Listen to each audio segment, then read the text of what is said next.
the media to hawk fear. And I think one of the really important things that we have to think about is what fear does to how we see the other, and how it creates others where there may not be others, and how it creates monsters where there may not be monsters. And so, as journalists, I think we have to be very, very careful as to whether we are peddling fear in the interest of the good stories, because chances are there's an editor back in New York who wants that angle, or whether we're telling it like we see it on the ground, and it may be more mundane, and there may be less fear, but it's more truthful.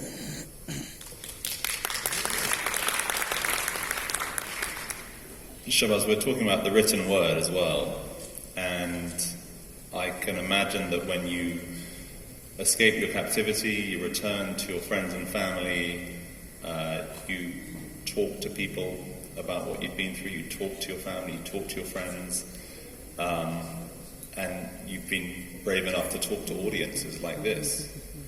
How different was it, though, when it was you sat at a desk with a computer thinking about writing those experiences down? Did that change the way that you processed the memories, that you thought about chronology?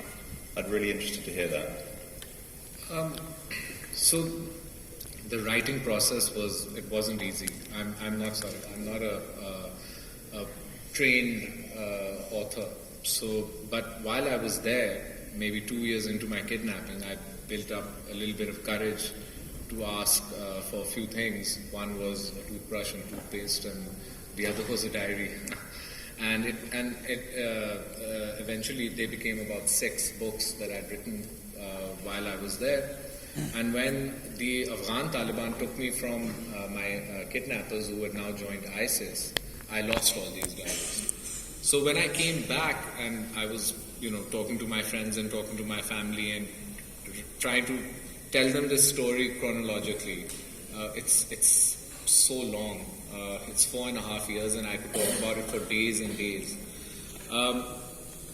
Somewhere, maybe in the first month or so, I actually sat with my younger sister, and we started doing voice recordings for eventually what would be the foundation of a book. And I started working on it. It took me about 5 years, and I got it done.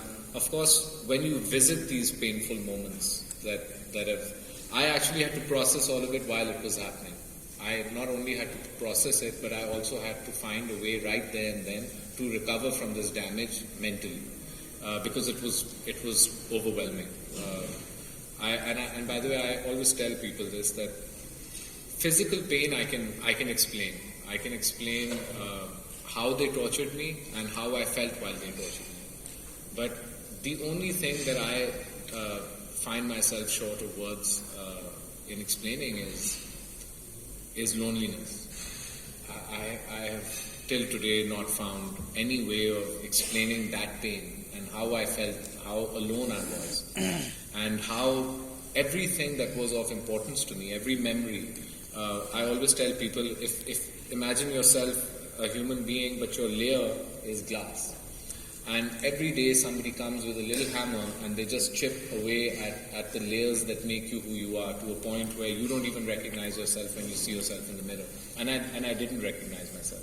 I had, this beard and unkept hair, and I couldn't, whenever I would look at myself, even in my eyes, I couldn't see Shahbaz. I couldn't see him. It was somebody there who had his memories and, resembled him a little bit, but I felt like he was lost and very broken.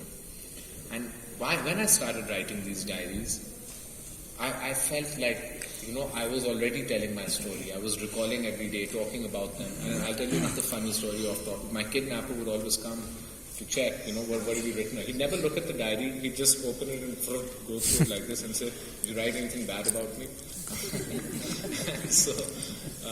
But a semi-healing process started as I kept these diaries. And when I came here and I faced these traumas, and I faced them with my family, one of the hardest things that I've actually ever had to write about was not my own torture and kidnapping and isolation, but about the day that my father was killed.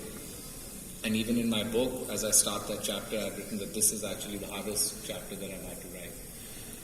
And I had to write it with my mother, and I know how awful it is, because we also edited this book. By the time it went to my editor, it was finished. He literally didn't even have a comma in it. But we sent a finished, version, and my mother sat through each painful episode, memory, recollection with me. And I think it healed my entire family, because we wrote this book, I wrote this book, we all sat through it together, we went through these stories together, and we came out of it, I think, stronger and better people. And now I see people reading it, and they're very complimentary, and they're very nice with their reviews. And you'd be surprised, it goes a really long way. Like, if somebody has suffered from something in their life that has been a setback, when you overcome it, and then you have wonderful people that support you as well, then I think that trauma turns into accomplishment. And for me, this entire episode, these 5 years, instead of being something traumatic and something that should be a setback, it's actually become an accomplishment for me, and it's opened up so many doors. So I'm on this wonderful panel with you guys. And, maybe 2011 Shahbaz, who hadn't gotten kidnapped, would never have this opportunity. So even the setbacks give you amazing. Carla, you mentioned his mother and the role that his mother played. And yet, as a journalist, you're often expected to be dispassionate and remove yourself from the situation that you're then maybe writing and reporting about. How did you think about fear during that stage of your career? Not just your own fear, but the fear of those people that you might be talking to and interviewing. I shouldn't say I only had short stints in wars or in the Taliban's Afghanistan. So fear was definitely there, but I have this childlike faith in conversation and in sitting there and trying to ask the next question and ask the next question. And with that, you will get to somebody's humanity. So that helped calm me, and occasionally it helped reveal some stuff from somebody I was scared of. And Moeed, you've struggled with radicalization and radical movements for at least the last couple of decades. What factor, if any, do you think that fear and or courage plays in ministerial decisions around policy when it comes to that kind of world? Thanks. So look, I think it should play a role, and it should play a larger role. But oftentimes, when you're making these decisions sitting at 30,000 feet, you are removed from both the emotion and the pain of what radicalization does to those families who lose kids to radicalization, but also the victims, right? I think most of my experience, and I was in the security space, it was about doing the right thing. It was about making a decision which would have the least negative consequence for the society as a whole. But frankly, fear never crossed my mind, because again, you're so removed from what is happening on the ground. Once you get involved in the situation on the ground, and once you it hits you that every decision you make is going to cost lives or save lives, then I think you have to introspect a lot before making tough decisions. The fear part, frankly, I only realized once I got out of government, because when you make all those bold, courageous decisions, the day you're out, you're on your own. This is a bit of an issue. I think all countries suffer from this, but in our context as well. Once you're out, you've got to defend yourself. You've got to save yourself. Do what you need to do. There, I think there may be some element of fear. But once you are, while you're in government in a position where you have to make decisions, if you're not making the decisions based on solely on one criteria, which is what is going to be giving the maximum benefit to my society, you're not doing your job. And whatever that decision is, whatever may come after that, you've just got to absorb it. Can I